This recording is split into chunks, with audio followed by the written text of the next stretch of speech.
Hello दोस्तों, मैं अनुज आपका लाइट एजुकेशन पर स्वागत करता हूं और हम टॉपिक पर बात करेंगे शैवाल क्या होते हैं, कितने प्रकार के होते हैं, कहां पाए जाते हैं। सारी बेसिक ए से जेड तक की सारी जानकारी शैवालों के बारे में इसी वीडियो के माध्यम से हम प्राप्त करेंगे। चलिए वीडियो को स्टार्ट करते हैं। शैवाल क्या कहते हैं जी? शैवाल। अब पहली बात तो हम देखेंगे शैवाल का अर्थ क्या होता है। शैवाल का अर्थ, ठीक है जी। शैवाल का अर्थ होता है नम भूमि, नम भूमि में उगने वाली काई, ठीक है जी। नम भूमि में उगने वाली काई को क्या कहते हैं? शैवाल कहते हैं, ठीक है जी। अब ये क्या होता है? जलीय, क्या होता है? जलीय जीव होता है, जलीय जीव होता है, ठीक है। और ये क्या होता है? स्वपोषी भी होता है, स्वपोषी होता है। जलीय जीव होता है, स्वपोषी होता है, ठीक है। अपना भोजन क्या कर लेता है? स्वयं बना लेता है, ठीक है।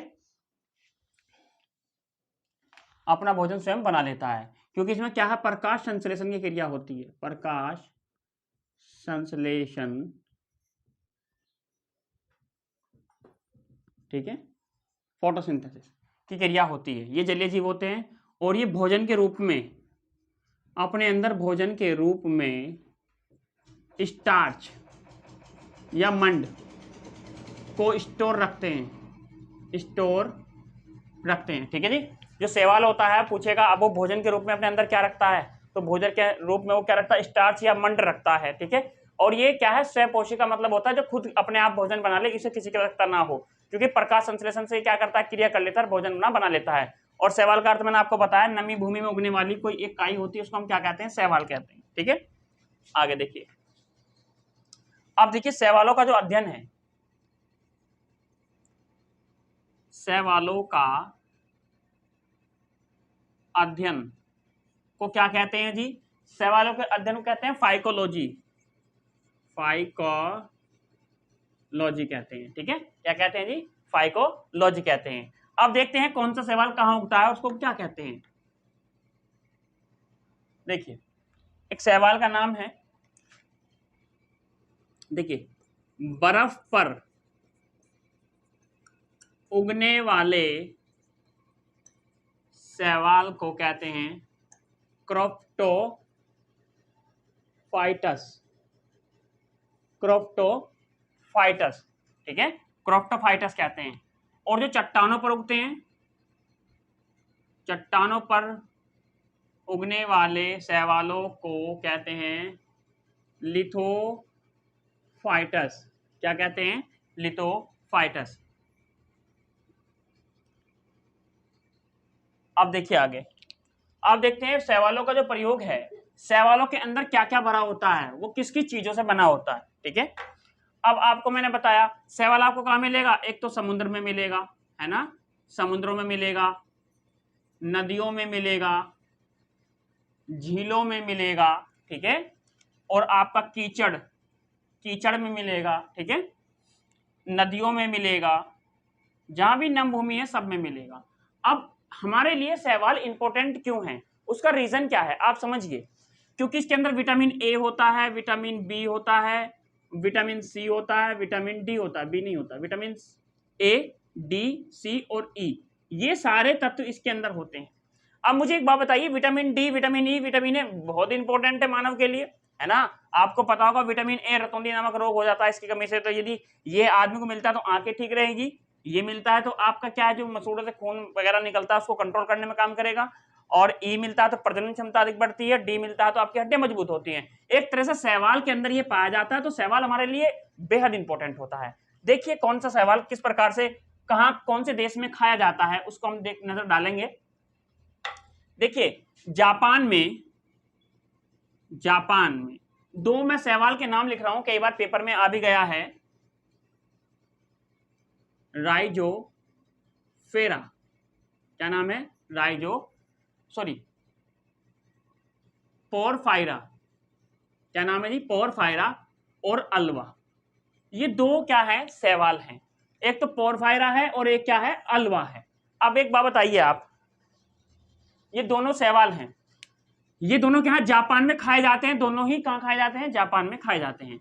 अभी जो अल्वा शैवाल है इसको समुद्री सलाद कहते हैं। कई बार पूछेगा आपसे एग्जामिनर, समुद्री सलाद निम्नलिखित में से किस शैवाल कहते हैं, तो अल्वा शैवाल को समुद्री सलाद कहते हैं, ठीक है जी। अल्वा को क्या कहते हैं? समुद्री सलाद कहते हैं। अब आप चले जाइए स्कॉटलैंड में। स्कॉटलैंड ये कंट्री है जी, और यहां पर शैवाल का प्रयोग तंबाकू बनाने में किया जाता है। ठीक है जी, तंबाकू बनाने में इसका प्रयोग किया जाता है स्कॉटलैंड में।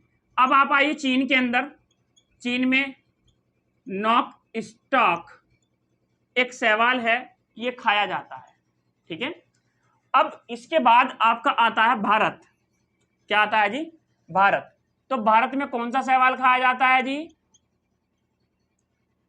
अल्बिकस। अल्बिकस खाया जाता है भारत में, और भारत के जितने निकटवर्ती देश हैं सब में अल्बिकस शैवाल खाया जाता है।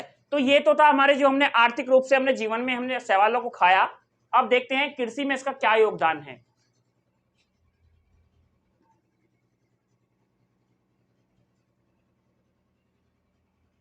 चलिए देखते हैं कृषि में इसका योगदान।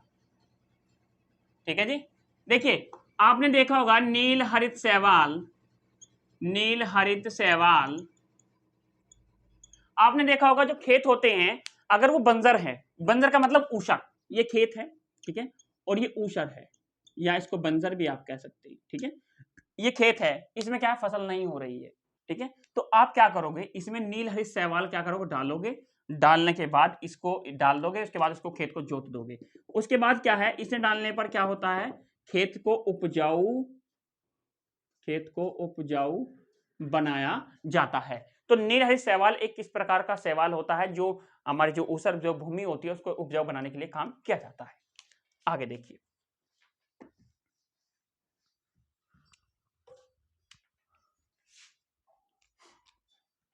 व्यवसाय में आप देखिए, एक शैवाल का नाम है जैलेडियम, ये शैवाल है, इससे हम चीज प्राप्त करते हैं, एक पदार्थ मिलता है, ये क्या है जी, शैवाल है, शैवाल का नाम है ये। इससे प्राप्त पदार्थ का नाम होता है अगार। ठीक है, ये पदार्थ है, ये इससे प्राप्त है, और इस पदार्थ से बनती है चटनी, सॉस, चमड़ा, ईटीसी। ठीक है, ये सब चीजें बनती हैं अगार पदार्थ से। ठीक है, उसके बाद क्रिप्टस फ्रेक्टस एक प्रकार का शैवाल है, और इससे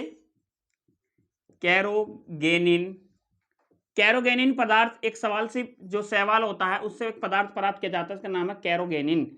और कैरोगेनिन सवाल जो पदार्थ है, इससे हम क्या बनाते हैं, शैम्पू बनाते हैं। ठीक है, या जो जूते होते हैं, जूतों पर पॉलिश जो होती है उसको बनाते हैं। ठीक है, ये होता है।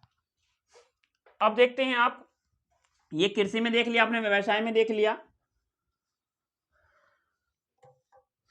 अब देखिए शैवाल जो होते हैं, मैंने आपको अभी बताया इसके अध्ययन को क्या कहते हैं। अब पूछेगा सबसे बड़ा शैवाल क्या होता है, सबसे बड़ा शैवाल, तो कौन सा शैवाल है जी,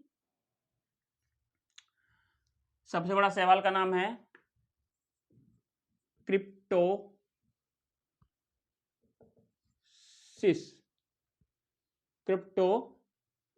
ठीक है जी, क्रिप्टोसिस। अब आप पूछेगा एग्जामिनर आपसे कि इसका जो प्रयोग है वो औषधि में भी किया जाता है क्या, औषधि में इसका प्रयोग किया जाता है या नहीं किया जाता है। जी हाँ, नाइटेल एक क्या है, शैवाल है। ठीक है जी, और नाइटेल शैवाल जो होता है वो मलेरिया जो होता है, आपको मलेरिया को कंट्रोल करने के लिए इसका प्रयोग किया जाता है।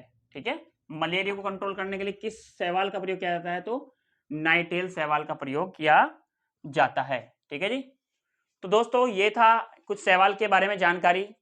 यदि वीडियो आपको अच्छी लगी तो वीडियो को लाइक, सब्सक्राइब, कमेंट करके जरूर बताएं। धन्यवाद।